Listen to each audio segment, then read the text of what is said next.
అలంకరణకు వాడే ఆకులు పిల్లలు కొబ్బరి, మామిడి, గోరింట. ఇంటవి కొబ్బరి, మామిడి, గోరింట. పిల్లలు ఆడే ఆటలు కొబ్బరి వాచి, పువ్వులు, గాజులు, కొబ్బరి కూరలు. ఇంటవి పిల్లలు కొబ్బరి వాచి, పువ్వులు, గాజులు, కొబ్బరి కూరలు. ఆకులమ్మ ఆకులు, ఇవి భలే భలే ఆకులు.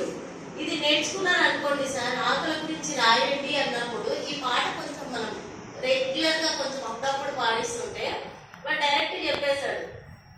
ఆరోగ్యాన్ని ఇచ్చే ఆకులు ఏంటి అన్నప్పుడు ఆరోగ్యానికి యూజ్ చేసేవి ఏంటి, తర్వాత అలంకరణకు వాడేవి ఏంటి, తర్వాత కొబ్బరి ఆటలు ఆడుకోవడానికి ఎలాంటి. ఇప్పుడంటే ఆటలు ఆడుకోవడానికి తెలియదు, కొబ్బరి వాచీలు చేసుకునే వాళ్ళము మనం. తర్వాత వాటితో ఇంట్లో పువ్వులు సార్, మన ఒకటి స్మెల్ వస్తుంది చూడండి, అది ఏంటి, జడకు పెట్టుకునేవాళ్ళు మొగలి పువ్వు వాటితో.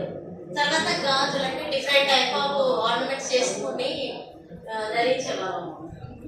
ఇది తర్వాత నెక్స్ట్ ఇంకొకటి సార్, జంతువులు వాటి నివాసాలు.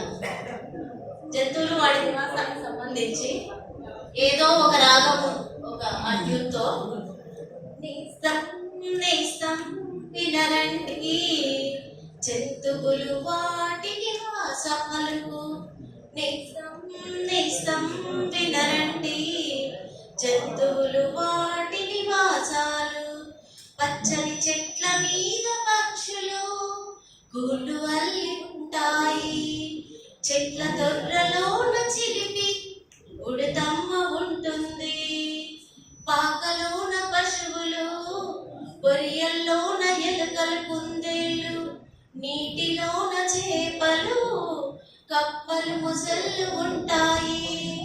నేస్తం నేస్తం వినరండి జంతువులు వాటి నివాసాలు.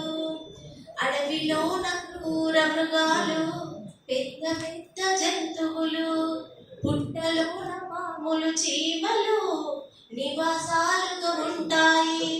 నేస్తం నేస్తం వినరండి జంతువులు వాటి నివాసాలు. ఇప్పుడు ఇందులో కూడా సార్ మొత్తము చెట్ల మీద ఏముంటాయి, తర్వాత గూళ్ళల్లో ఏముంటాయి, పాక లోపల ఏమేమి నివసిస్తుంటాయి, ఏమేమి జంతువులు ఉంటాయి, బొర్రె లోపల ఎలాంటివి ఉంటాయి, తర్వాత అడవి లోపల క్రూర జంతువులు, పెద్ద పెద్ద జంతువులు అని చెప్పేసి, తర్వాత పుట్టలో పాములు, చీమలు. అంటే ఒక చిన్న ఈ పాట నేర్చుకోవడం ద్వారా మనకి తెలుగు కనుక మంచి అక్షర దోషాలు లేకుండా రాయగలిగితే సమాధానం రాయగలుగుతారు. తర్వాత ఈ విధంగా జంతువులు వాటి నివాసాలకు సంబంధించి చిన్న పిల్లలను అట్రాక్టివ్ గా మనము చేసినట్లయితే వాళ్ళు కూడా ఖాళీ టైంలో పాడుకుంటూ ఉంటారు. వాళ్ళకి ఒక స్ట్రైక్ వస్తుంది, ఈ పాట ఎప్పటికీ కూడా ఉంటుంది. ఏదైనా ఎగ్జామ్ వచ్చినప్పుడు వాటికి సంబంధించి వాళ్ళకు ఒక ఐడియా వచ్చేసి ఏంటంటే టాపిక్ పైన ఒక అవగాహన ఉంటుంది. Thank you sir, thank you.